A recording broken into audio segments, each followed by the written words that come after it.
নতুন বছরকে সামনে রেখে আমরা মুসলমান হিসাবে 10টি পরিকল্পনা 10টি কর্মসূচি গ্রহণ করব ইনশাআল্লাহ। সবাই আওয়াজ করে বলুন তো কয়টা? তাহলে 2021 সালের জন্য আমরা কয়টি কর্মসূচি গ্রহণ করব? 10টি। নাম্বার 1, 1 নাম্বার তাওবা করবেন। কি করবেন? আপনি তো গান গাইতেছেন, আপনার তো তাওবা করা উচিত ছিল।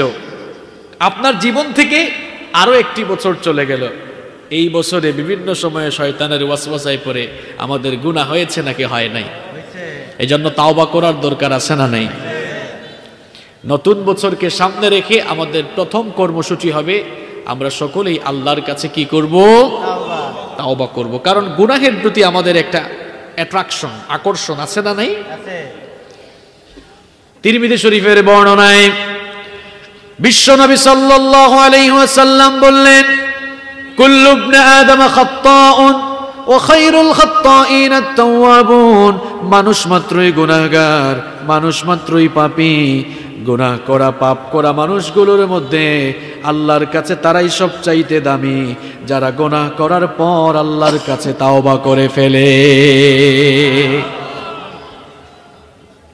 ভুল করে ভুলের উপরে অটল থাকা এটা শয়তানের কাজ, আর ভুল করে ভুল পথে না থাকা, বরং ভুল রাস্তা থেকে তাওবা করে ফিরে আসা, এটা আদমের স্বভাব। কার স্বভাব? আল্লাহ রাব্বুল আলামিন আমাদের সকলের বাবা সাইয়েদনা আদম আলাইহিস সালামকে তার নিজের হাতে বানালেন। সাইয়েদনা আদম আলাইহিস সালামকে আল্লাহ তাআলা তার নিজের হাতে বানানোর পর ফেরেশতাদের সামনে এনে সকল ফেরেশতাদেরকে অর্ডার করলেন, ও আমার ফেরেশতারা, তোমরা আমার আদমকে সাজদা দাও। ইবলিস ছাড়া সকল ফেরেশতারাই সাইয়েদনা আদম আলাইহিস সালামকে সাজদা দিয়েছিল। আল্লাহ তাআলা ইবলিসকে জিজ্ঞেস করলেন, কি ব্যাপার, সবাই আমার আদেশ মেনে আদমকে সাজদা দিল, কিন্তু তুমি কেন সাজদা দিলে না? ইবলিস তখন বলেছিল, খালাকতানি মিন নার ওয়া খালাকতাহু মিন তুরাব। আমাকে তুমি আগুন থেকে সৃষ্টি করেছো, আর আগুনকে তুমি মাটি দিয়ে সৃষ্টি করেছো। আনা খায়রুম মিন, আমি আদমের চাইতে শ্রেষ্ঠ, সুতরাং আমি কেন আদমকে সাজদা দিব? আল্লাহর আদেশ অমান্য করার কারণে, অহংকার আর দাম্ভিকতাপূর্ণ আচরণ প্রদর্শন করার কারণে আল্লাহ তাআলা ইবলিসকে জান্নাত থেকে বের করে দিলেন। ইবলিস তখন আল্লাহর কাছে আবেদন করলো, ওগো আল্লাহ, আমাকে জান্নাত থেকে বের করে দিচ্ছ, কোনো অসুবিধা নাই, কিন্তু তোমার কাছে আমার একটা দাবি আছে। আল্লাহ তাআলা বললেন, আমার কাছে কি চাস বল। ইবলিস তখন আল্লাহকে বলেছিল, ক্বালা আনজিরনি ইলা ইয়াউমি ইউবাসুন। ওগো আল্লাহ, আমাকে কিয়ামতের দিন পর্যন্ত সুযোগ দাও। আল্লাহ তাআলা বললেন, ইন্নাকা মিনাল মুনজারিন, তোমাকে অবকাশ দেওয়া হলো, সুযোগ দেওয়া হলো। সুযোগ পাওয়ার পরে ইবলিস কি করলো দেখেন, আল্লাহ তাআলাকে চ্যালেঞ্জ ছুড়ে দিল। ইবলিস তখন আল্লাহ তাআলাকে বলল, قال فبما أغويتني لأقعدن لهم صراطك المستقيم ثم لآتينهم من بين أيديهم ومن خلفهم وعن أيمانهم وعن شمائلهم ولا تجد أكثرهم শাকিরিন।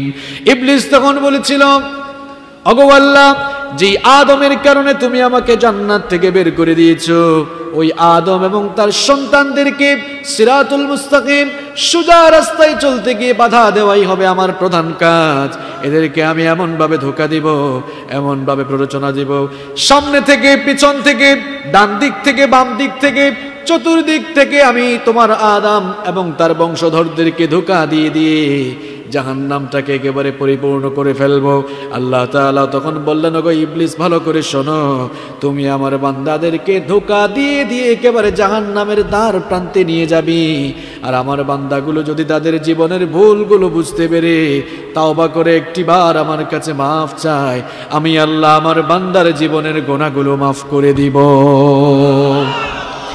ইবলিস আল্লাহ তাআলার অর্ডার অমান্য করলো, ভুল করলো, কিন্তু ভুলের জন্য আল্লাহর কাছে আর মাফ চাইল না। এই জন্য আল্লাহ তাআলা তাকে জান্নাত থেকে বের করে দিলেন, অভিশপ্ত হয়ে জান্নাত থেকে সে বের হয়েছিল। আর আমাদের বাবা সাইয়েদিনা আদম আলাইহিস সালাম তিনিও ভুল করেছিলেন, কিন্তু ভুল করার পরে ভুলের উপরে অটল থাকেন নাই, অবিচল থাকেন নাই। ভুল করার পর তাওবা করেছেন কার কাছে? এই জন্য তার মর্যাদা বাড়িয়ে দিয়েছেন কে? সাইয়েদিনা আদম আলাইহিস সালামকে আল্লাহ তাআলা বানানোর পর, সৃষ্টি করার পর, তার থেকে আল্লাহ পাক তার স্ত্রী আমাদের মা সাইয়েদাতুনা হাওয়া আলাইহাস সালামকে সৃষ্টি করলেন। এরপরে সাইয়েদিনা আদম আলাইহিস সালামকে বললেন, ওগো আদম, তুমি আর তোমার স্ত্রী আমার জান্নাতের ভেতরে সানন্দে বসবাস করো, কিন্তু খবরদার ওই গাছটার কাছে যেও না। ইবলিস তার শয়তানি মিশন জান্নাত থেকে বিতাড়িত হওয়ার পর তার শয়তানি মিশন সে সেদিন থেকেই শুরু করেছিল। আমাদের বাবা আদম আলাইহিস সালাম আর আমাদের মা হাওয়া আলাইহাস সালামকে ধোঁকা দিয়ে ইবলিস ওই নিষিদ্ধ গাছের কাছে তাদেরকে নিয়ে গেল, এমনকি ওই নিষিদ্ধ গাছের ফল আস্বাদন করালো। এজন্য আল্লাহ তাআলা আমাদের বাবা আদম আলাইহিস সালাম আর আমাদের মা হাওয়া আলাইহাস সালামকে জান্নাত থেকে বের করে দুনিয়ায় পাঠিয়ে দিলেন। জান্নাত থেকে তারা যখন বের হয়ে গেলেন, তারা তাদের ভুলের জন্য লজ্জিত হলেন, অনুতপ্ত হলেন। ভুলের জন্য লজ্জিত হয়ে অনুতপ্ত হয়ে শত শত বছর ক্রন্দন করে তাদের ভুলের জন্য আল্লাহর কাছে মাফ চাইলেন। আল্লাহ তাআলা তাদের প্রতি দয়া পরবেশ হয়ে তাদেরকে তাওবার নিয়ম শিখালেন। আল্লাহ তাআলা তাদেরকে দোয়া শিখালেন, তাদেরকে বললেন, পড়ো রব্বানা যালামনা আনফুসানা ওয়া ইল্লাম তাগফির লানা ওয়া তারহামনা লানাকুনান্না মিনাল খাসিরিন। এই দোয়াটা পারেন না আপনারা? তাহলে পড়েন আমার সাথে, রব্বানা যালামনা আনফুসানা ওয়া ইল্লাম তাগফির লানা ওয়া তারহামনা লানাকুনান্না মিনাল খাসিরিন। কি চমৎকার দোয়া আল্লাহ তাদেরকে শিখালেন।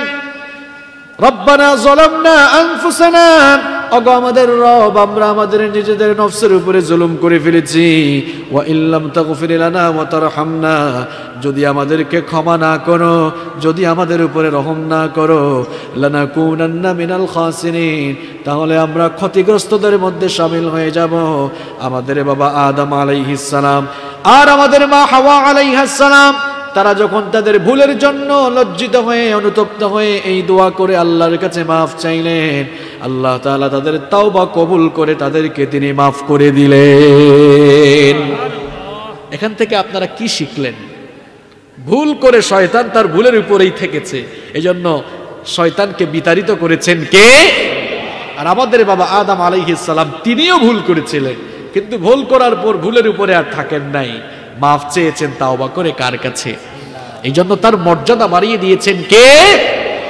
ভুল করে ভুলের উপর থাকা হলো শয়তানের কাজ, আর ভুল করে ভুলের উপরে অটল না থাকা, বরং তাওবা করে আল্লাহর দ্বীনের পথে ফিরে আসা, এটি কার কাজ?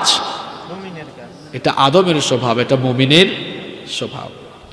এজন্য গুনাহ করে ফেললেই, পাপ করে ফেললেই নিজের পাপের জন্য লজ্জিত হয়ে কার কাছে ক্ষমা চাইতে হবে? আপনি হয়তো মনে করতে পারেন, আমি তো অনেক গুনাহ করে ফেলেছি, আমাকে আল্লাহ তাআলা মাফ করবেন কিনা, ক্ষমা করবেন কিনা। এবার আল্লাহ তাআলা আপনাকে লক্ষ্য করেই বলছেন, হাদিসে কুদসির মধ্যে এসেছে, ইয়া ইবনা আদম লাউ বালাগাত যুনুবুকা আনানাস সামাই থুম্মা ইস্তাগফারতানি গফারতু লাকা। ও আদম সন্তান, তোমার গুনাহ যদি আকাশ পর্যন্ত পৌঁছে যায়, আকাশ সমপরিমাণ গুনাহ নিয়ে তুমি যদি লজ্জিত আর অনুতপ্ত হয়ে আমার কাছে মাফ চাও, আমার কাছে তাওবা করো, আমি আল্লাহ আকাশ সমপরিমাণ দয়া নিয়ে হাজির হয়ে তোমার আকাশ সমপরিমাণ গুনাহগুলো আমি মাফ করে দেব। আল্লাহ তাআলা আরো বলছেন, ইয়া ইবনে আদম ইন্নাকা লাউ আতাইতানি বিকিরাবিল আরদি খাতায়া সুম্মা লাকিতানি লা তুশরিক বি শাইআ লা আতাইতুকা বিকিরাবিহা মাগফিরা। আল্লাহ তাআলা বলছেন, আদম সন্তান শোনো, তোমার গুনাহ যদি পৃথিবী সমপরিমাণ হয়ে যায়, পৃথিবী সমপরিমাণ গুনাহ নিয়ে তুমি যদি তাওবা করে লজ্জিত হয়ে অনুতপ্ত হয়ে আল্লাহর কাছে মাফ চাও, তুমি মনে রাখো তোমার রব আকাশ সমপরিমাণ দয়া নিয়ে হাজির হয়ে তোমার পৃথিবী সমপরিমাণ দয়া নিয়ে হাজির হয়ে তোমার পৃথিবী সমপরিমাণ গুনাহগুলো মাফ করে দিবেন। তবে গুনাহের মধ্যে কোনো শিরকের গুনাহ থাকা যাবে না। আপনি হয়তো ভাবছেন আপনি অনেক গুনাহ করে ফেলেছেন, কতবার গুনাহ করেছেন। আপনার গুনাহ যদি হয় খাল বিল পুকুর আর নদ নদীর পানির সমান, আপনার মনে রাখা দরকার আমার আল্লাহর দয়া হলো সমুদ্র আর মহাসমুদ্রের পানির সমান। আপনার গুনাহ যদি হয় সুবিশাল ওই পাহাড়ের সমান, আপনার জেনে রাখা দরকার আমার আল্লাহর দয়া হলো মাথার উপরের সুবিস্তৃত আকাশের সমান। আপনার গুনাহ যদি হয় সুবিস্তৃত আকাশের সমান, আপনার মনে রাখা দরকার আমার আল্লাহর দয়া হলো তার আরশের সমান। এই জন্য আপনি যদি গুনাহ করে ফেলেন, পাপ করে ফেলেন, গুনাহ করে ফেলার পর, পাপ করে ফেলার পর আমরা যদি লজ্জিত হয়ে, অনুশোচনা ফিল করে, অনুতপ্ত হয়ে তাওবা করে আল্লাহর কাছে মাফ চাই, আমাদেরকে মাফ করে দিবেন কে? কোরআনে কারীমের 39 নম্বর সূরা সূরাতুজ জুমারের 53 নম্বর আয়াতে আল্লাহ পাক সুন্দর করে বললেন, قل يا عبادي الذين أسرفوا على أنفسهم لا تقنطوا من رحمة الله إن الله يغفر الذنوب جميعا إنه هو الغفور الرحيم। আল্লাহ তাআলা বলছেন, আমার নবী আপনি এদেরকে বলে দিন, আমার গোলামদেরকে বলে দিন, তারা যদি তাদের নিজেদের নফসের উপরে জুলুম করে ফেলে, গুনাহের কাজ যদি করে ফেলে, এরপরে তারা যদি আমার রহমত থেকে নিরাশ না হয়ে আমার দয়া আর করুণা রহমতের আশা করে আমার কাছে মাফ চায়, ইন্নাল্লাহা ইয়াগফিরুয যুনুবা জামিআ, আল্লাহ তাআলা তাদের সকল গুনাহগুলোকে মাফ করে দিবেন।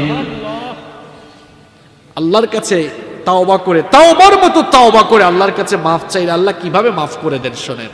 কোনো কিসসা কাহিনী নয়, এই হাদিসটি সরাসরি বুখারী শরীফে এসেছে। বুখারীর বর্ণনায় এসেছে, বিশ্বনবী সাল্লাল্লাহু আলাইহি ওয়াসাল্লাম বললেন, বনী ইসরাইলের মধ্যে এমন একজন লোক ছিল, যেই লোকটা 99 জন মানুষকে খুন করেছিল। 99 জন মানুষকে খুন করার পর লোকটার মনের মধ্যে অনুশোচনা পয়দা হলো। লোকটা এই জন্য অনুতপ্ত হলো, অনুতপ্ত হয়ে অনুশোচন হয়ে যাওয়ার জন্য এবার সে একজন পাদ্রীর কাছে গিয়ে বলল, আমি তো 99 জন মানুষ খুন করেছি, বড় পাপের কাজ করে ফেলেছি, আমি এবার ভালো হয়ে যেতে চাই, ভালো হওয়ার কোনো রাস্তা খোলা আছে নাকি? ওই পাদ্রী তখন বললেন, তুমি তো 99 জন মানুষ খুন করে ফেলেছো, মহা অন্যায় করেছো, ভালো হওয়ার আর কোনো রাস্তা নাই। লোকটা তখন আরো বেশি ক্ষিপ্ত হয়ে গিয়ে পাদ্রীকেও খুন করে 100 পুরা করলো। আগে ছিল 99, পাদ্রীকেও খুন করলো, এখন হইল কত? এরপরেও লোকটার মনে শান্তি নাই। এবার এক আলেমের কাছে গিয়ে বলল, আমি তো 100 মানুষ খুন করে ফেলেছি, এখন আমার জন্য কি ভালো হওয়ার কোনো রাস্তা খোলা আছে? আলেম তখন বললেন, অবশ্যই তোমার জন্য ভালো হওয়ার রাস্তা খোলা আছে। তুমি যদি তোমার গুনাহের জন্য লজ্জিত আর অনুতপ্ত হয়ে তাওবার মতো তাওবা করে আল্লাহর কাছে মাফ চাও, অবশ্যই আল্লাহ তাআলা তোমার গুনাহগুলো মাফ করে দিবেন। লোকটা তখন তাওবা করল। তাওবা করার পরে ওই আলেম বললেন, খবরদার, তুমি তোমার এলাকায় ফিরে যেও না, কারণ তোমার এলাকার মানুষগুলো ভালো না, খারাপ লোকের সাথে মিশলে খারাপ হওয়ার সম্ভাবনা আছে না নাই? কি আপনারা ক্লান্ত হয়ে গেছেন নাকি? তাহলে জবাব দেন না কেন? খারাপ লোকের সঙ্গে মিশলে খারাপ হওয়ার সম্ভাবনা আছে না নাই? তুমি তোমার এলাকায় ফিরে যেও না, বরং অমুক এলাকায় চলে যাও। একটা এলাকার নাম বললেন ওই এলাকায় চলে যাও, ওই এলাকার মানুষ ভালো আছে, তাদের সাথে মিশে বাকি জিন্দেগি ইবাদত বন্দেগি করে কাটিয়ে দাও। লোকটা এবার আলেমের দেওয়া নির্দেশনা মোতাবেক ওই এলাকার দিকে রওনা শুরু করলো। কিছু দূর যেতে না যেতেই মালাকুল মউতের সাথে সাক্ষাৎ ঘটলো। মালাকুল মউতের সাথে যখন লোকটার সাক্ষাৎ ঘটলো, মালাকুল মউত লোকটার রূহটা কবজ করে ফেললেন।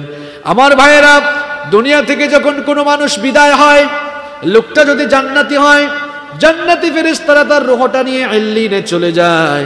আর লোকটা যদি জাহান্নামী হয়, তাহলে জাহান্নামী ফেরেশতারা এসে লোকটার রূহটা সিজ্জিনে নিয়ে যায়। কিন্তু এই লোকটা যখন মারা গেল, দেখা গেল জান্নাতের ফেরেশতারাও আগমন করেছে, জাহান্নামের ফেরেশতারাও আগমন করেছে। দুই গ্রুপ ফেরেশতা যখন আসলো, এক গ্রুপ আরেক গ্রুপের সাথে তর্কাতর্কি করে। জাহান্নামের ফেরেশতারা বলে তোমরা কেন এসেছো, আর জান্নাতের ফেরেশতারা বলে কি ব্যাপার তোমরা কেন এসেছো। জান্নাতের ফেরেশতারা বললো এখানে তো আমাদেরই কাজ, কারণ এই লোকটা তাওবা করে ভালো হয়ে গিয়েছে, আল্লাহ তাকে মাফ করেছেন, এই জন্য তার রূহকে ইল্লিনে নেওয়ার জন্য এসেছে, তোমরা কেন এসেছো। জাহান্নামের ফেরেশতারা বলল এই লোকটা তো 100 মানুষ খুন করেছে, লোকটা জাহান্নামী, তার রূহকে সিজ্জিনে নেওয়ার জন্য এসেছে। দুই গ্রুপ তর্কাতর্কি যখন থামায় না, আল্লাহ তাআলা মধ্যস্থকারী একজন ফেরেশতা পাঠালেন। মধ্যস্থকারী ফেরেশতা এসে বললেন এভাবে তর্কাতর্কি করলে কোনো সমাধান আসবে না, তোমরা এক কাজ করো, ওই আলেম যে এলাকার কথা বলেছিল, লোকটা যে ওই এলাকার দিকে পথ চলা শুরু করেছিল, যদি ওই এলাকার কাছাকাছি চলে যায়, একটু ডিস্টেন্স দূরত্ব মেপে দেখো, যদি ওই এলাকার কাছাকাছি চলে যায় তাহলে লোকটা জান্নাতি, আর যদি ওই এলাকা থেকে দূরবর্তী স্থানে থাকে তাহলে লোকটা জাহান্নামী। লোকটা মূলত ওই এলাকা থেকে অনেক দূরেই ছিল, কিন্তু যেহেতু সে তাওবাতান নাসুহা, তাওবার মতো তাওবা করেছিল, আল্লাহ তার তাওবা কবুল করেছিলেন, এই জন্য ফেরেশতারা যখন জায়গা মাপ দেওয়া শুরু করলো, দেখা গেল আল্লাহ তাআলার অসীম কুদরতে ওই দূরবর্তী স্থানটিকে আল্লাহ তাআলা তার জন্য নিকটবর্তী করে দিয়েছেন। তাহলে তাওবার মতো তাওবা করলে আমাকে আপনাকেও মাফ করবেন কে? তবে তাওবা কবুলের কিন্তু কিছু শর্ত আছে। তাওবা কবুলের 5টি শর্ত রয়েছে। কয়টা শর্ত? এই 5টি শর্ত না মেনে সারা জীবন তাওবা করলেও এই তাওবা কবুল হওয়ার কোনো সম্ভাবনা থাকবে। তাওবা কবুলের 5টি শর্ত কি? 1 নাম্বার হচ্ছে আপনি যে গুনাহগার, গুনাহ করেছেন এই জন্য লজ্জিত হওয়া। নাম্বার 2 নাম্বার হচ্ছে গুনাহের জন্য আল্লাহর কাছে কি করা? আল্লাহর কাছে 1 নাম্বার হচ্ছে আপনি যে গুনাহ করেছেন তার স্বীকৃতি দেওয়া, আপনি গুনাহগার। 2 নাম্বার হচ্ছে গুনাহের জন্য লজ্জিত হওয়া। 3 নাম্বার হচ্ছে গুনাহের জন্য কার কাছে মাফ চাওয়া। আর 4 নাম্বার হচ্ছে ওই পাপ, ওই গুনাহের কাজ আর আপনি সেকেন্ড টাইম করবেন না, কার সঙ্গে ওয়াদা করা। আর 5 নাম্বার হলো বান্দার হক নষ্ট করে থাকলে হয় বান্দার কাছ থেকে মাফ চেয়ে নেওয়া কিংবা ওইটা বান্দার কাছে ফিরিয়ে দেওয়া। বান্দার হক নষ্ট করলেন, যেটা শেখ প্রশ্নোত্তরে বলেছিলেন যে আল্লাহর হক আর বান্দার হক দুটো ভিন্ন জিনিস। আল্লাহর হক নষ্ট করলে আল্লাহর কাছে মাফ চাইলে আল্লাহ তাআলা চাইলে ক্ষমাও করতে পারেন, আবার ক্ষমা নাও করতে পারেন। কিন্তু বান্দার হক নষ্ট করে ফেললে, বান্দা যতক্ষণ না আপনাকে মাফ করবে ততক্ষণ আল্লাহ আপনাকে ছাড় দিবেন না। আপনি বান্দার হক নষ্ট করেছেন, আরেকজনের জায়গা জমি দখল করছেন, ক্ষমতা আছে বলেই আপনি আরেকজনের দোকানপাট নিয়ে নিলেন, আর কাবা ঘরের ইমাম সাহেবের কাছে গিয়ে একদম তাওবা করেন, কোনো লাভ নাই। বান্দা যতক্ষণ না আপনাকে মাফ করবে কিংবা বান্দার হক যতক্ষণ না ফিরিয়ে দিবেন ততক্ষণ আল্লাহ আপনাকে মাফ করবেন। তাহলে তাওবা কবুলের কয়টি শর্ত রয়েছে? আমার এই পরিবেশ ভালো লাগছে না, যারা চলে যেতে চান চলে যান। আমি 10-15 মিনিট একটু শান্তি, একটু সুন্দর পরিবেশে কথা বলতে চাই। যারা চলে যেতে চান চলে যান। কমিটির ভাইরা তো শিডিউল এমনভাবে করেছেন যে আসলে মাহফিলগুলো 10টার মধ্যে ক্লোজ করা উচিত, কারণ কথা বলার একটা সুন্দর পরিবেশ প্রয়োজন। যারা চলে যেতে চান অনেকক্ষণ বসেছেন, আপনারা চলে যেতে পারেন, কিন্তু আলোচনার ফাঁকে ফাঁকে উঠাউঠি করলে এটা আলোচনা করতে কনসেন্ট্রেশন খুব মারাত্মকভাবে ব্যাঘাত ঘটে। যারা চলে যেতে চান অসুবিধা নেই, আপনাদের প্রতি আমাদের রাগ কিংবা ক্ষোভ নাই, কিন্তু যারা শুনতে এসেছেন তারা থাকেন। আর এখানে সাউন্ড করে কে? এখানে আরেকজন ওয়াজ করে কে? কোনো কথা বলা যাবে না, একটা সাউন্ডও হবে না, খবরদার। এটা কোরআনের মাহফিল, এই মজলিসটা কার? আল্লাহ। যেই সাউন্ড করবে সামনে আসতে হবে। কি মনে করেছেন এই মজলিসে বসার কিছু আদব আছে? আপনার যা মন চায় তাই করবেন, ফোন আসবে ফোন রিসিভ করবেন, ফোন রিসিভ করলে এখান থেকে বের হয়ে গিয়ে ফোন রিসিভ করেন, যান। এটা কোরআনের মজলিস, এখানে বসলে আদবের সাথেই বসতে হবে। 2021 সাল চলে আসতেছে, তাওবা করেন। আপনার জীবন থেকে অনেক সময় চলে গিয়েছে, যেই সময়টুকু চলে গিয়েছে তাওবা করেন আল্লাহর কাছে। আল্লাহ, জীবনের বহু অংশ চলে গিয়েছে, যেই অংশটুকু চলে গিয়েছে অনেক ভুল ভ্রান্তি হয়েছে, আমাদের অনেক পাপ হয়েছে, অনেক গুনাহ হয়েছে, আল্লাহর কাছে মাফ চান। তাওবার মতো তাওবা করলে মাফ করবেন কে?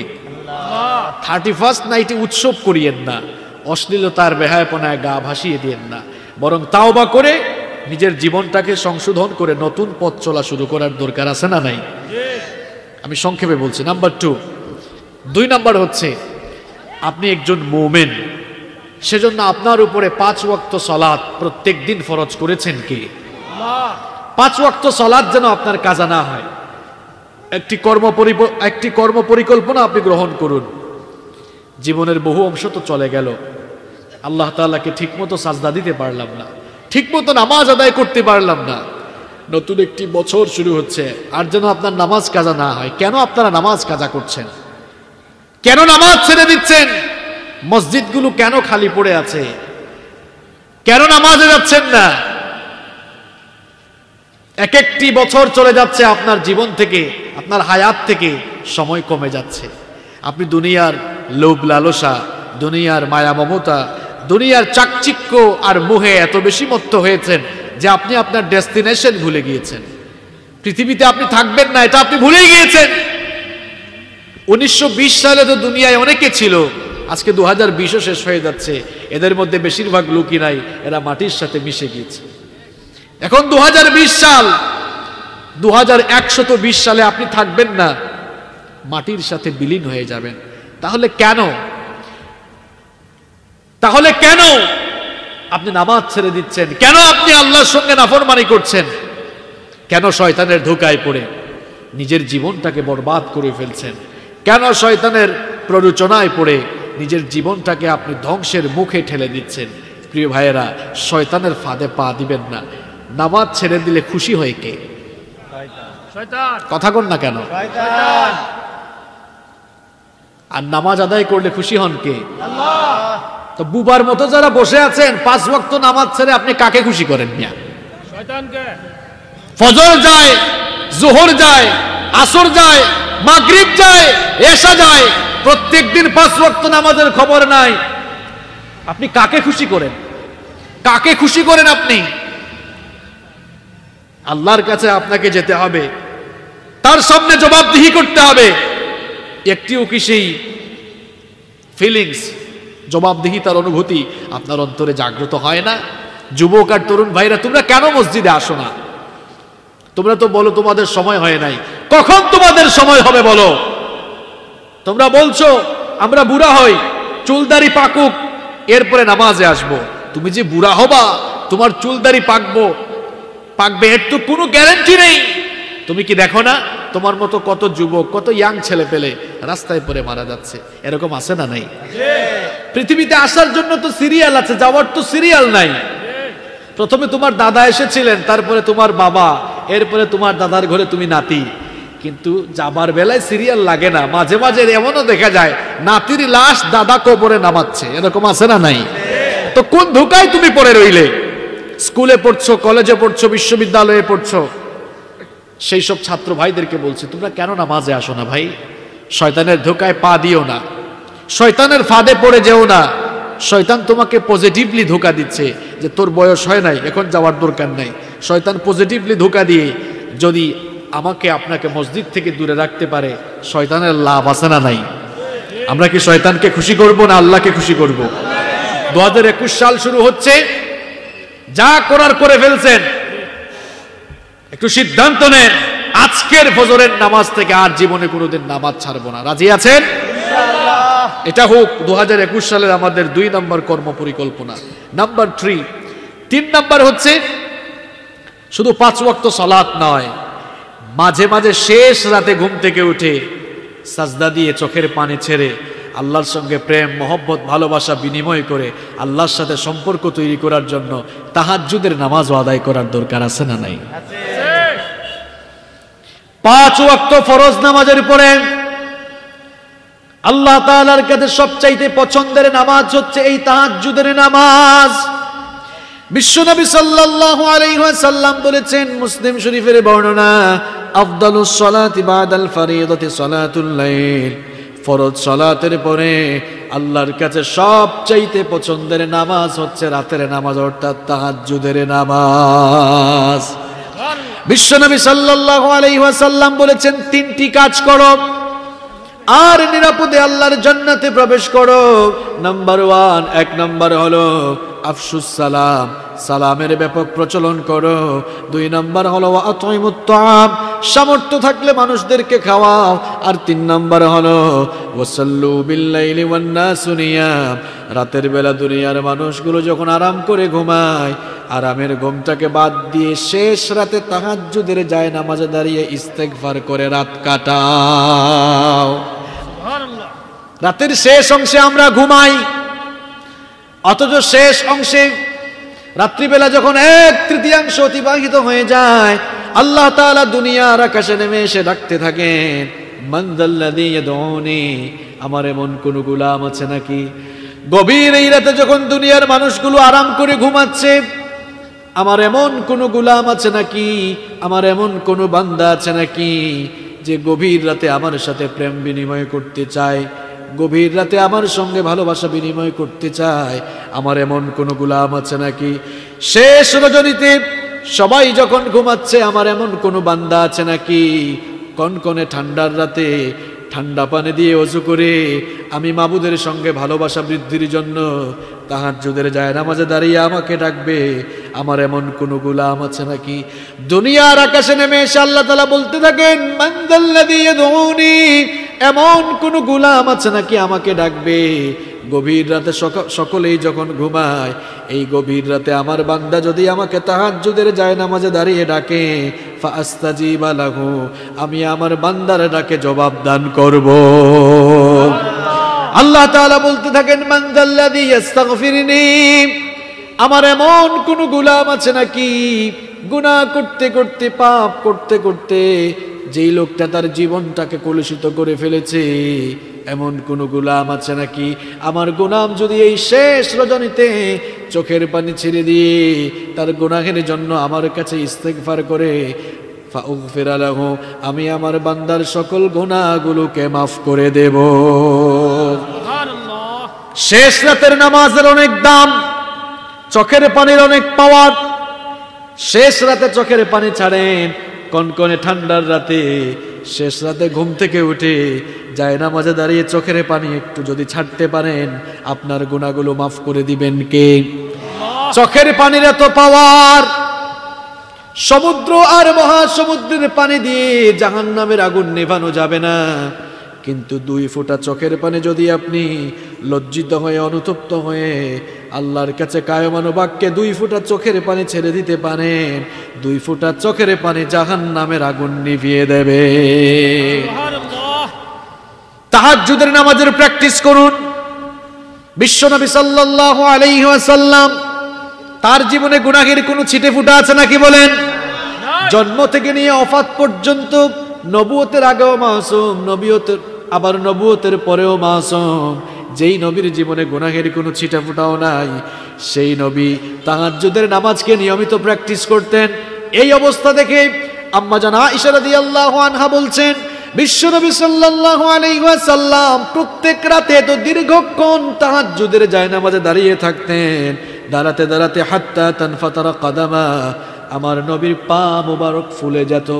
এই অবস্থা দেখে আমার নবীকে আম্মা জান আয়েশা রাদিয়াল্লাহু আনহা জিজ্ঞেস করলেন, ওগো আল্লাহর রাসূল, লিমাদা তাসনাউ হাদা ইয়া রাসূলুল্লাহ, পড়েন সাল্লাল্লাহু আলাইহি ওয়াসাল্লাম, ওগো আল্লাহর রাসূল, আল্লাহ তাআলা তো আপনার আগের গুনাহ মাফ করেছেন, পরের গুনাহ মাফ করেছেন, এরপরেও কেন প্রত্যেকটি রাতে তাহাজ্জুদের নামাজে দাঁড়াতে দাঁড়াতে আপনার পা মোবারককে একেবারে ফুলিয়ে দেন? আমার নবীজি তখন আয়েশা রাদিয়াল্লাহু আনহাকে জবাব দিলেন, আয়েশা গো শোনো, আফালা উহিব্বু আন আকুনা আবদান শাকুরা, আমি কি আমার রবের শুকরগুজার বান্দায় পরিগণিত হব না? তাহাজ্জুদের নামাজ ছিল আমার নবীর সব সময়ের আমল। এই তাহাজ্জুদের নামাজ আপনি আপনার জীবনে বাস্তবায়ন করেন, তাহাজ্জুদের আমল করেন, তাহলে আপনারা মর্যাদা বাড়িয়ে দিবেন কে? আল্লাহ তাআলা কোরআনে কারীমে সূরা ফুরকানের মধ্যে বলছেন, ওয়া ইবাদুর الرحمن الذين يمشون على الأرض هونا وإذا خاطبهم الجاهلون قالوا سلاما والذين يبيتون لربهم سجدا وقياما আল্লাহ তাআলা বলছেন রহমানের বান্দা তো তারা দুনিয়ায় যারা নম্রভাবে চলাফেরা করে আর জাহেলদের সম্মুখীন হলে যারা জাহেলদেরকে সালাম দেয়, আর রহমানের বান্দা তো হলো তারা যারা রাতের বেলা শেষ রাতে না ঘুমিয়ে রুকু আর সাজদা করে করে শেষ রাত কাটায়। তাহাজ্জুদের আমল করার চেষ্টা করুন। 2021 সালকে সামনে রেখে কর্ম পরিকল্পনা গ্রহণ করেন যে 5 ওয়াক্ত সালাত যেমন আদায় করব, তেমনি সব সময় যদি নাও পারেন মাঝে মাঝে তাহাজ্জুদের নামাজ আদায় করার দরকার আছে না নাই? আজকের রাত গান বাজনা দিয়ে নয়, কনসার্ট দিয়ে নয়, তাহাজ্জুদের নামাজ আদায় করে নতুন বছরটা শুরু করেন। জীবনে বরকত দিবেন কে? বরকত দিবেন কে? যুবক তরুণ ভাইরা, এখনই তো ইবাদতের বয়স, শেষ রাতে উঠে যাও। তোমরা শেষ রাতে উঠবা কেমনে? তোমরা তো শেষ রাতেই ঘুমাও। শেষ রাতে তোমরা উঠবা কেমনে? সারা রাত না ঘুমায়া থাকে। যুবক ছেলে চেহারার দিকে তাকালে মনে হয় সে বুড়া হয়ে গেছে, একদম এরকম। অঘুমা থাকতে থাকতে রাতের বেলা ফেসবুক চালাতে চালাতে তার চেহারার তো অবস্থা খারাপ। তুমি যুবক মানুষ, তোমার চেহারা তো সুন্দর থাকবে, চেহারায় লাবণ্য থাকবে, স্মার্টনেস থাকবে। তোমার চেহারাটা এমন হয়ে গেল কেন? কারণ তুমি নিয়ম বহির্ভূত জীবন যাপন করো। তোমার জীবনে ভারসাম্য নেই, তোমার জীবনে সুন্দর কোনো প্ল্যান নেই, পরিকল্পনা নেই। রাতের বেলা তাড়াতাড়ি ঘুমাও, শেষ রাতে উঠে যাও। শেষ রাতে উঠে গিয়ে আল্লাহর সঙ্গে প্রেম ভালোবাসা বিনিময় করো। দুনিয়াতে তোমার সম্মান মর্যাদা এবং আখেরাতেও সফলতা দিবেন কে? আল্লাহ। 2021 সালকে সামনে রেখে আমরা চলুন 3 নম্বর কর্ম পরিকল্পনা গ্রহণ করি যে আমরা তাহাজ্জুদেরও প্র্যাকটিস করব ইনশাআল্লাহ। নাম্বার 4, 4 নম্বর হচ্ছে নিয়মিত আল্লাহর কিতাবে কোরআন তেলাওয়াত করার একটি কর্ম পরিকল্পনা গ্রহণ করেন। আমাদের প্রত্যেকের ঘরে এই কোরআন আছে না? কোরআন আছে, কিন্তু এটাকে আমরা ঘরে রেখে দিয়েছি, আমরা কোরআন পড়ি না। অনেকের ঘরে কোরআন নাই কিন্তু তাবিজ আছে। বললাম তাবিজ ঝুলাইছেন কেন? কয় হুজুর ঘরের মধ্যে যেন জিন ভূত কিংবা শয়তানের কোনো আসর টাসর না আসে। জিজ্ঞেস করলাম আপনার ঘরে কি কোরআন তেলাওয়াত হয়? বলে না, আপনার ঘরে কোরআন তেলাওয়াত হয় না। যেই ঘরে কোরআন তেলাওয়াত হয় না ওই ঘরে কি ফেরেশতা ঢুকবে না শয়তান ঢুকবে? বিশ্বনবী সাল্লাল্লাহু আলাইহি ওয়াসাল্লাম বলছেন ঘরের মধ্যে কোরআন তেলাওয়াতের আওয়াজ জারি রাখো, কোরআন তেলাওয়াত করো। বিশেষ করে যেই ঘরে সূরাতুল বাকারা তেলাওয়াত করা হয় ওই ঘরে শয়তান আর জিন কখনো ঢুকতে পারে না। শয়তান, বদজিন কিংবা ভূত এগুলো কোনো কিছুরই আসর থাকবে না ইনশাআল্লাহ। ঘরে কোরআন তেলাওয়াতের আমল শুরু করেন। স্কুল কলেজে যারা পড়ো, বিশ্ববিদ্যালয়ে যারা পড়ো, সকালবেলা ফজরের নামাজ শেষ করে আগে কোরআন তেলাওয়াত করো, এরপরে তোমার অন্যান্য কাজ করো। বাবারা যারা আছেন, ব্যবসায়ী ভাইয়েরা, চাকরিজীবী ভাইয়েরা যারা আছেন তাদেরকে বলছি কোরআন তেলাওয়াত দিয়ে নিজের দিনটা আপনি শুরু করেন। আমাদের অনেকের জীবনে কোরআন নাই, কোরআন থেকে আমরা আমাদের জীবনকে বিমুখ করে দিয়েছি। মনে রাখবেন যারা কোরআন থেকে নিজের জীবনকে কোরআন বিমুখ যারা হয়ে গিয়েছে তাদের জন্য আল্লাহ তাআলা 3টা শাস্তি রেখেছেন। কয়টা? খুব বাস্তবিক একটা কথা বলব। কোরআন থেকে যারা মুখ ফিরিয়ে নিয়েছে তাদের জন্য দুনিয়া আর আখিরাতে আল্লাহ তাআলা শাস্তি রেখেছেন কয়টা? কোরআনে কারীমের 20 নম্বর সূরা সূরাতুত তাহা এর 124 নম্বর আয়াত থেকে আল্লাহ তাআলা বলছেন وَمَنْ أَعْرَضَ عَنْ ذِكْرِي فَإِنَّ لَهُ مَعِيشَةً ضَنكًا وَنَحْشُرُهُ يَوْمَ الْقِيَامَةِ أَعْمَى। প্রিয় ভাইরা একটু কান লাগান। আল্লাহ তাআলা বলছেন যারাই আমার জিকির অর্থাৎ কোরআন থেকে মুখ ফিরিয়ে নিয়েছে আমি তাদের জন্য কি কি শাস্তি রেখেছি শোনো। নাম্বার 1, فَإِنَّ لَهُ مَعِيشَةً ضَنكًا, আমি তাদের জীবনকে সংকীর্ণ করে দেব। জীবনকে সংকীর্ণ করে দেওয়া হবে কিভাবে? মুফাসসিরিনে কেরাম এই আয়াতের তাফসীর করতে গিয়ে মাঈশাতান দনকা এর দুটো ব্যাখ্যা দিয়েছেন। জীবনকে সংকীর্ণ 2 ভাবে করা হবে। এক নম্বর তারা বলেছেন যারা তাদের জীবন থেকে যারা কোরআন থেকে বিমুখ হয়ে গিয়েছে, যাদের জীবনে কোরআন নাই, যারা কোরআন পড়ে না, বুঝে না, মানে না, কোরআনের বিরোধিতা করে, সুযোগ পাইলেই কোরআনওয়ালা লোকদের পিটায়, কোরআনওয়ালা লোকদের বিরোধিতা করে, আল্লাহ তাআলা এদের ব্যাপারে বলছেন এক নম্বর শাস্তি হলো যে তাদের জীবন থেকে সুখ শান্তি আল্লাহ তাআলা তুলে নেবেন। কথাগুলো মিলান আপনারা। বহু মানুষ আছে যাদের চেহারা আপনারা নাদুস নুদুস দেখেন বাহিরে বাহিরে, এই লোকগুলোর ভেতর পচে গিয়েছে, এদের ভেতরে কোনো সুখ নাই। বাস্তবতা কি জানেন? এই লোকগুলার জীবনে কোরআন নাই। এদের বাহ্যিক চেহারা খুব নাদুস নুদুস দেখেন, গিয়ে দেখেন ঘরে তার বউ তারে পিটায়।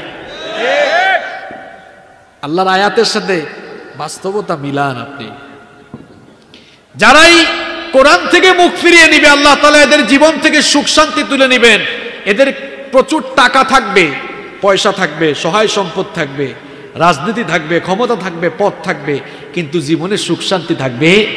সুখ শান্তি টাকা দিয়ে কেনা যায় না। কত মানুষের টাকা পয়সা আছে, রাতের বেলা ঘুমাইতে পারে না, এরকম আছে না নাই? বললাম কেমন আছেন? কয় হুজুর ভালো নাই। এত টাকা আছে তাও ভালো নাই কেন? কয় হুজুর এই জন্যই ভালো নাই, রাতের বেলা ঘুমাতে পারে না, কসবায় রিক্সা চালায়, ডাল ভাত খায়, রাতের বেলা এসার পরে যখনই বালিশে মাথা লাগায়, নাক ডাকায়, নাকে তেল দিয়া ঘুমায়, আছে না নাই? সে ঘুমাতে পারে, আর আপনার এত টাকা পয়সা আছে তাও আপনার ঘুম আসে না। ঘুম এটা টাকা পয়সা দিয়ে কেনা যায় না, এটি কার দেয়া নিয়ামত। টাকা পয়সা থাকবে, গাড়ি বাড়ি ইন্ডাস্ট্রি অনেক কিছুই থাকবে, ক্ষমতা থাকবে, কিন্তু জীবনে সুখ থাকবে না। যদি আপনি কোরআন থেকে মুখ ফিরিয়ে নেন, আপনার জীবনের সুখ শান্তি তুলে নিবেন কে? আল্লাহ তাআলা সুখ শান্তি কেড়ে নিবেন। কারণ সুখ শান্তি আপনি জোর করে আনতে পারবেন না, সুখ শান্তি দেওয়ার মালিক কে? সুখ শান্তি কি টাকা দিয়ে কেনা যায়? ক্ষমতা দিয়ে কেনা যায়? আল্লাহ তাআলা বলছেন প্রথম শাস্তি, জীবন থেকে সুখ শান্তি তুলে নেব। নাম্বার 2, এর দ্বিতীয় অর্থ মুফাসসিরিনে কেরাম দিয়েছেন যে তাদের কবরের জীবনকে সংকীর্ণ করা হবে, অর্থাৎ কবরের দুই পাশের মাটিকে এক করে দেওয়া হবে, যার কারণে তাদের দুই পাজর এরকম এক পাজরের সাথে আরেক পাজর গিয়ে ঢুকে যাবে না। আউযু বিল্লাহি মিন যালিক। আর 3 নাম্বার হলো ওয়ানাহশুরুহু ইয়াউমাল কিয়ামাতি আ'মা। হাসরের ময়দানে আল্লাহ তাআলা এদেরকে অন্ধ অবস্থায় উঠাবেন। হাসরের ময়দানে যখন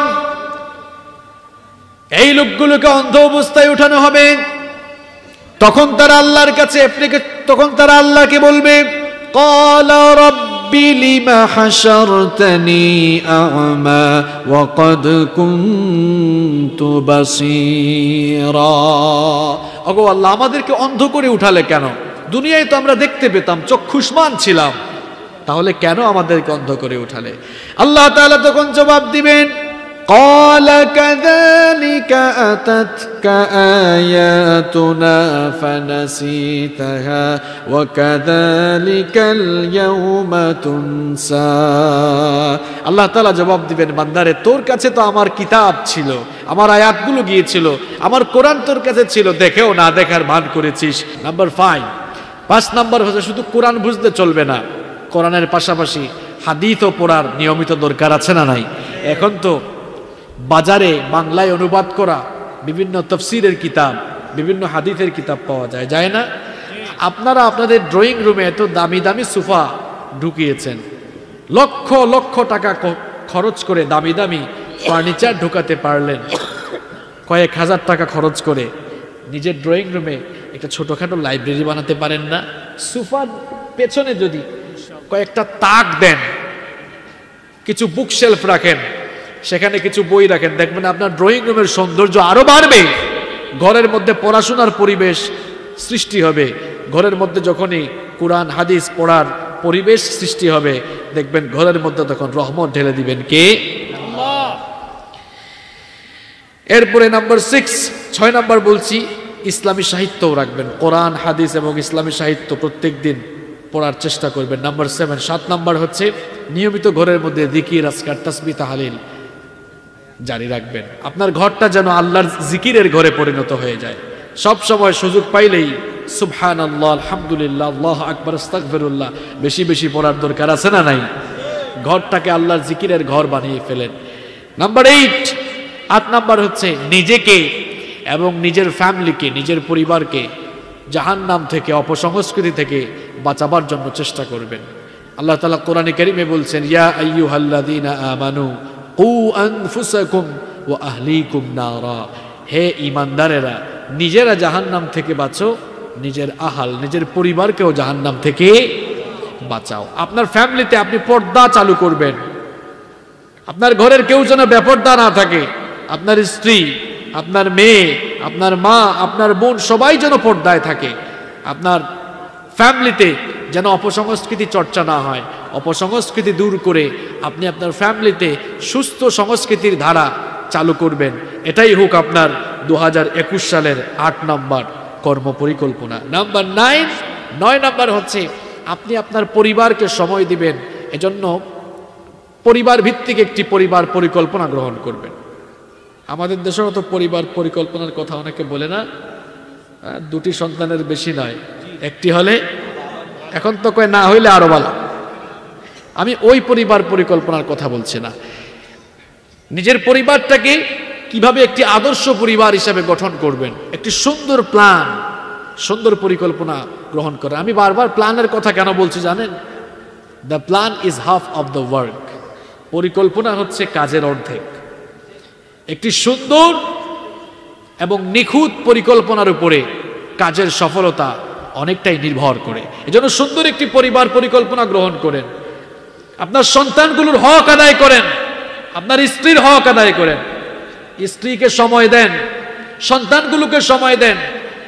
ফ্যামিলিতে পরস্পরের হকের ব্যাপারে সচেতন হন, নিজের পরিবারকে সময় দিবেন। যারা পরিবারকে সময় দেয় না এদের জীবনে বরকত থাকে না। নিজের পরিবারকে সময় দিবেন, স্ত্রীকে সময় দিবেন, বাচ্চা কাচ্চাকে সময় দিবেন। যখনই সময় পাবেন একটা ফ্যামিলি ট্যুর দিবেন, কক্সবাজারে যাবেন, টাকা পয়সা থাকলে দেশের বাইরে যাবেন, ওমরা করে আসবেন। নিজের ফ্যামিলিতে যত বেশি সময় দিবেন, বিশ্বাস করেন আপনার জীবনে তত বেশি বরকত বাড়িয়ে দিবেন কে? 2021 সালকে সামনে রেখে আপনি 9 নম্বর পরিকল্পনা গ্রহণ করুন যে আমি আমার ফ্যামিলিকে ঠিক মতো টাইম দিব, সবার হক আমি যথাযথ আদায় করব ইনশাআল্লাহ। নাম্বার 10 নম্বর হচ্ছে আপনার পাড়া প্রতিবেশী, আত্মীয় স্বজন যারা আছে এরা যেন আপনার থেকে কখনো কষ্ট না পায়। সামর্থ্য থাকলে তাদেরকে সহযোগিতার চেষ্টা করেন। কেউ অসুস্থ হয়েছে, পারলে আর্থিকভাবে সহযোগিতা করেন। সেটাও পারছেন না, তাকে অন্তত দেখে আসেন। একজন মুসলমানের উপরে আরেকজন মুসলমানের 6টি হক রয়েছে। মুসলিম শরীফে এই হাদিসটি এসেছে, হাক্কুল মুসলিমি আলাল মুসলিমি সিত্তুন। এক মুসলমানের উপরে আরেক মুসলমানের 6টি হক রয়েছে। তার মধ্যে অন্যতম একটি হক হচ্ছে যখন সে অসুস্থ হবে তখন তাকে দেখতেই যাবে। সামর্থ্য থাকলে আপনি আর্থিকভাবে সহযোগিতা করেন, আর সামর্থ্য না থাকলে অন্তত দেখতে যান, মাথায় হাত বুলায় আসেন, একটু দোয়া করেন। সেও আপনার প্রতি যেমন খুশি হবে, আপনার উপরে খুশি হবেন কে? আল্লাহ। অনেক এতিম মেয়েরা আছে, বিয়ে হচ্ছে না। আপনার টাকা পয়সা থাকলে আর্থিকভাবে সহযোগিতা করেন, পারলে বিয়ে শাদীর ব্যবস্থা করে দেন। শুধু রাজনীতিবিদ হলেই সমাজসেবা করতে হবে, ব্যাপারটা এমন নয়। আপনি আপনার সামর্থ্যের আলোকে মানুষের সেবা করেন, সমাজের অসহায় মানুষের পাশে দাঁড়ান। এটিও রাসূল করিম সাল্লাল্লাহু আলাইহি ওয়াসাল্লামের একটি সুন্নাহ। তিনি যখনই সময় পেতেন অসুস্থ মানুষদেরকে দেখতে যেতেন, অসহায়দের সেবা করতেন। তিনি কষ্ট পেয়েছেন কিন্তু কখনো কাউকে কষ্ট দেন নাই। এজন্য নতুন বছরকে সামনে রেখে আপনি 10 নম্বর কর্ম পরিকল্পনা গ্রহণ করেন। আমি আমার কাছের লোক যারা, পাড়া প্রতিবেশী, নিকটাত্মীয়, আত্মীয় স্বজন যারা আছেন তাদের সকলকে সাধ্যমতো সহযোগিতার চেষ্টা করব ইনশাআল্লাহ। এই 10টি কর্ম পরিকল্পনা আপনাদের সাথে শেয়ার করলাম। সময় সংক্ষিপ্ততা এবং পরিবেশের কারণে বিস্তারিত বলি নাই। যে 10টি কর্ম পরিকল্পনার কথা বলেছি এগুলো যদি আমরা গ্রহণ করতে পারি, দেখবেন নতুন বছর আমাদের ভালো কাটবে ইনশাআল্লাহ। 1 নম্বর কি বলেছিলাম একটু রিপিট করি, তাওবা করব। কি করব? আমরা যখনই সময় পাবো তখনই আমরা ইস্তেগফার করব। কারণ বিশ্বনবী সাল্লাল্লাহু আলাইহি ওয়াসাল্লাম রেগুলার আল্লাহর কাছে 70 বার, এটা সহিহ বুখারীর বর্ণনা, আবার মুসলিম শরীফের বর্ণনা 100 বার তাওবা করতেন কার কাছে? যখনই সময় পাবেন তাওবা করবেন। এরপরে 2 নম্বর বলেছিলাম 5 ওয়াক্ত নামাজ যেন কাজা না হয়, 5 ওয়াক্ত সালাত আদায় করবেন। নাম্বার 3 নম্বর বলেছিলাম 5 ওয়াক্ত সালাতের পাশাপাশি তাহাজ্জুদের প্র্যাকটিস করবেন।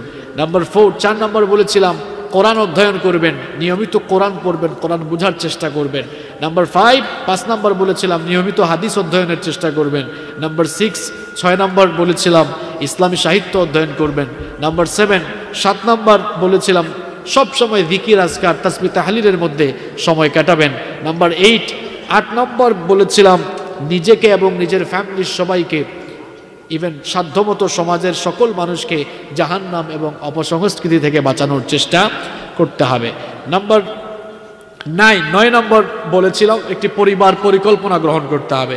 নাম্বার 10, 10 নম্বর বলেছিলাম সমাজের অসহায় মানুষদেরকে সাধ্যমতো চেষ্টা করতে হবে। আল্লাহ তাআলা আমাদের সকলকে সেই তৌফিক দান করেন। আমরা সবাই বলি আমিন। ربنا ظلمنا أنفسنا وإن لم تغفر لنا وترحمنا لنكونن من الخاسرين ربنا اصرف عنا عذاب جهنم إن عذابها كان غراما ربنا إننا سمعنا مناديا ينادي للإيمان أن آمنوا بربكم فآمنا ربنا فاغفر لنا ذنوبنا وكفر عنا سيئاتنا وتوفنا مع الأبرار رب العالمين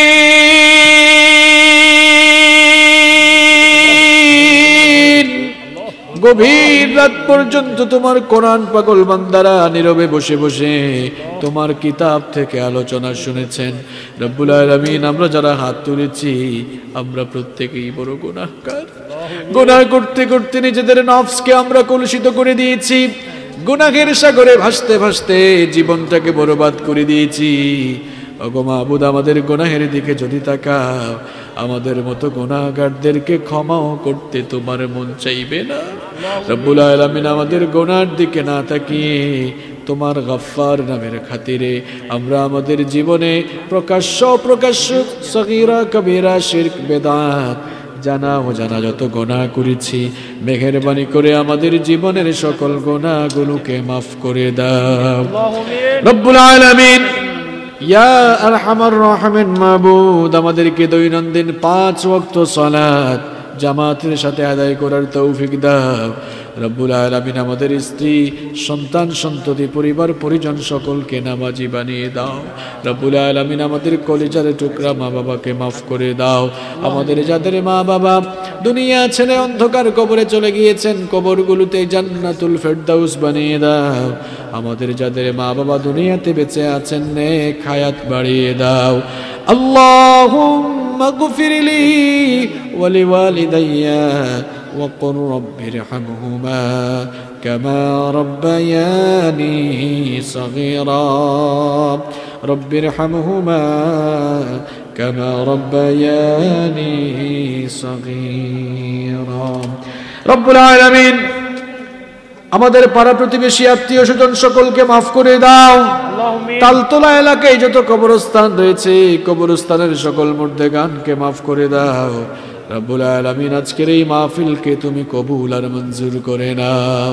আজকের এই মাহফিল বাস্তবায়ন করতে গিয়ে তোমার যে সকল বান্দা বান্দিরা সহযোগিতা করেছেন আর আমরা যারা মাহফিলে শামিল হয়েছি, কাল কিয়ামতের কঠিন বিভীষিকাময় দিনে এই মাহফিলকে আমাদের সকলের জন্য নাজাতের ওয়াসিলা বানিয়ে দিও রব্বুল আলামিন।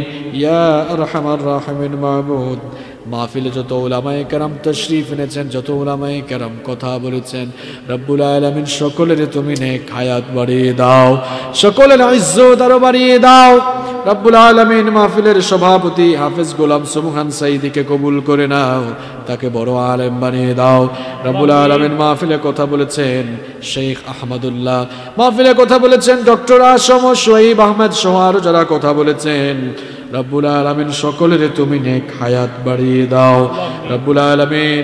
মাহফিলের প্রধান অতিথি ছিলেন আমার অত্যন্ত প্রিয় ভাই কসবা পৌরসভার জনানন্দিত মেয়র ইমরান উদ্দিন জুয়েল ভাই। রব্বুল আলামিন আলেমুল আমাদেরকে বড় মহব্বত করেন, রব্বুল আলামিন জুয়েল ভাইকে তুমি কোরআনের জন্য কবুল করে নাও। রব্বুল আলামিন তোমার বান্দার নেক হায়াত বাড়িয়ে দাও। মাহফিলে মেহমান ছিলেন জনাব মনির হোসেন মনির ভাই, আমার অত্যন্ত প্রিয় মানুষ। রব্বুল আলামিন তাকেও তুমি কোরআনের জন্য কবুল করে নাও। মাহফিলে বিশেষ অতিথি হিসেবে ছিলেন আমার অত্যন্ত প্রিয় বড় ভাই সাইদুল ইসলাম সজীব ভাই। রব্বুল আলামিন তাকেও তুমি কোরআনের জন্য কবুল করে নাও। বড়ই আলেম প্রিয় মানুষ, কোরআন প্রিয় মানুষ। রব্বুল আলামিন তাকে তুমি ইসলামের জন্য কোরআনের জন্য কবুল করে নাও। রব্বুল আলামিন ইয়া আরহামার রাহিমিন মাহবুব, আজকের মাহফিলে যত আমন্ত্রিত মেহমান ছিলেন সকলকে তুমি কবুল করে নাও। বিশেষ করে আমার অত্যন্ত স্নেহের ভাই মুবারককে তুমি কবুল করে নাও। রব্বুল আলামিন মুবারক ভাইকে তুমি ইসলামের জন্য কবুল করে নাও। রব্বুল আলামিন তার পিতামাতাকে তুমি মাফ করে দাও। রব্বুল আলামিন মাহফিল কমিটির সবাইকে তুমি কবুল করে নাও। রব্বুল আলামিন অনেকেই অসুস্থ দোয়া চেয়েছেন, অসুস্থ মানুষদেরকে তুমি তোমার কুদরতি দাওয়াখানা থেকে শিফা দান করে দাও। রব্বুল আলামিন এই মাহফিল বাস্তবায়নে যারাই যেভাবে সহযোগিতা করেছেন সকলকে তুমি কবুল করে নাও। বিফদলি সুবহান রাব্বিকা রাব্বিল ইজ্জাতি আম্মা ইয়াসিফুন ওয়া সালামুন আলাল মুরসালিন ওয়ালহামদুলিল্লাহি রাব্বিল আলামিন। ওয়া জাআল আখিরা কালামিনা ইনদাল মাউতি লা ইলাহা ইল্লাল্লাহু মুহাম্মাদুর রাসূলুল্লাহ।